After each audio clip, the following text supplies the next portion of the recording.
This is a story of my friend who was a manager at a hotel in Canada. One day, as he is looking at the list of people expected to check out, he notices that one family expected to check out hasn't yet left the room. It's around 10:30 a.m. and the checkout time is 11 a.m., so he gives them some time and goes about his other chores. At around 11:15 a.m., he wants to make sure that housekeeping is on top of rooms to be cleaned for guests that will checking in later that day. As he is going to the list and assigning rooms to housekeeping to clean, he notices that the family still hasn't checked out. He gives them a courtesy phone call to remind them about checkout, but there is no response. He thinks they might probably be busy with packing and all and decides to give them 10 more minutes. At around 11:30 a.m., when the family still hasn't checked out, he calls the room again, but again doesn't get a response. He asks housekeeping to go up to the room and knock to remind the family to check out. Housekeeping goes to the room and knocks, but there is no response. My friend takes the decision to have housekeeping open the door and enter the room. As housekeeping enters the room, they see suitcases and a bunch of toys. Typical for what you would see with a couple with 2 kids on vacation. But there's no sign of the guests. My friend thinks they probably went for breakfast and are late. But the room has to be cleaned for the next guests, so he asks housekeeping to collect the items and put it in storage and start preparing the room for the next guest. Now a few days have passed and no one has come to collect the stuff from the room. On the 3rd day, my friend starts to get worried. He goes to the reservation of the room and notices they have a parked car. He visits the parking lot and the car is still there. So the family hasn't just run away. But where are they? My friend is starting to get uneasy now. He speaks with his boss and they decide that this must be looked into. So they open up the reservation details again to see what they can find. They see that the family had reserved a table at one of the hotel's restaurant the night before they were supposed to check out.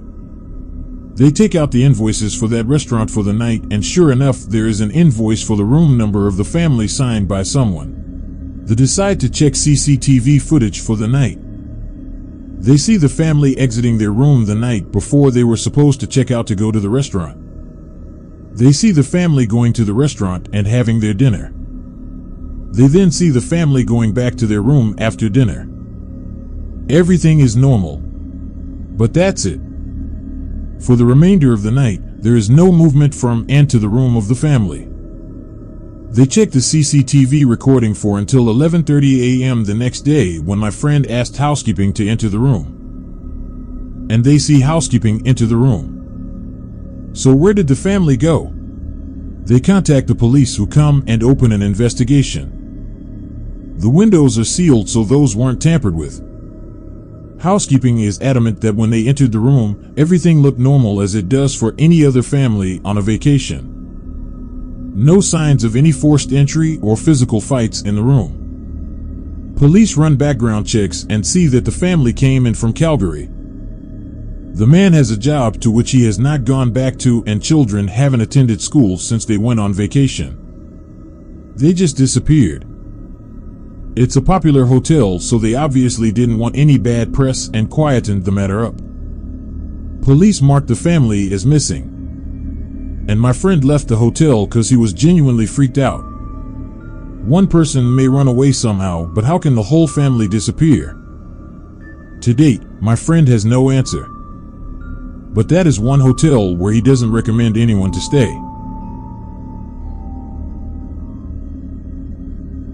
I'm Faith. I'm 19 and from a country called Wales in the UK. I've had a couple ghostly experiences and am quite a believer of the supernatural. However, this experience shook even me.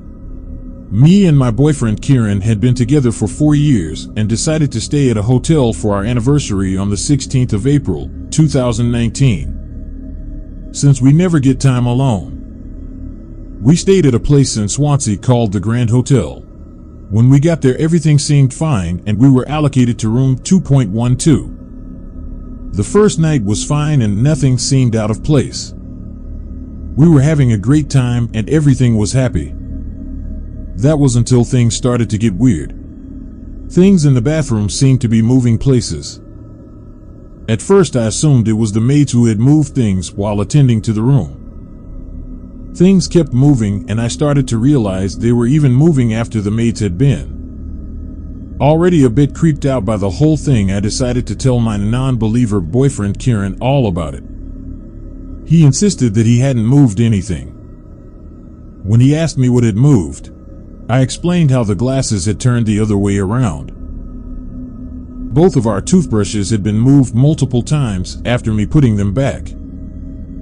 Along with this, my bag with all my toiletries had moved. My boyfriend thought that maybe I just hadn't remembered where I had put stuff.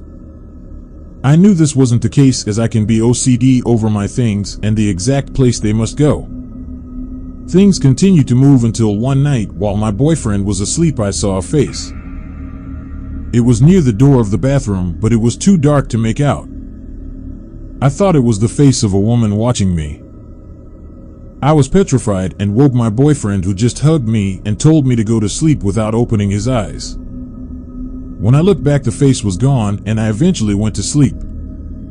On about the fifth night, me and my boyfriend had an argument before bed and I was ignoring him when he fell asleep. I was so mad, furious even. The argument wasn't even serious, but I was so mad I went into the bathroom because I couldn't stand being in the bed with him. I looked into the mirror and I was suddenly filled with thoughts I had never had before. I thought, imagine how bad he would feel if I hung myself right here. After a couple hours of sitting on the bath looking at my reflection, I finally convinced myself to go back to bed. When I returned, my boyfriend apologized, in his sleep may I add, and all of my angry thoughts dispersed. The next morning, the key card for our door stopped working. We had to go to the hotel reception to fix the card. However, it turned out that it was the electronic lock that was broken, so we had to move to a different room. The room we moved to was only a couple of rooms down. But nothing happened in that room. It was completely normal. When I got home, I researched the hotel to see if anyone had died. The only death I found was a woman called Rachel Phillips in 2016 who had gone to the hotel with her girlfriend. She and her girlfriend had argued and she was found to have hung herself in the bathroom in her room. I had never heard of the incident before and was shocked to actually find something.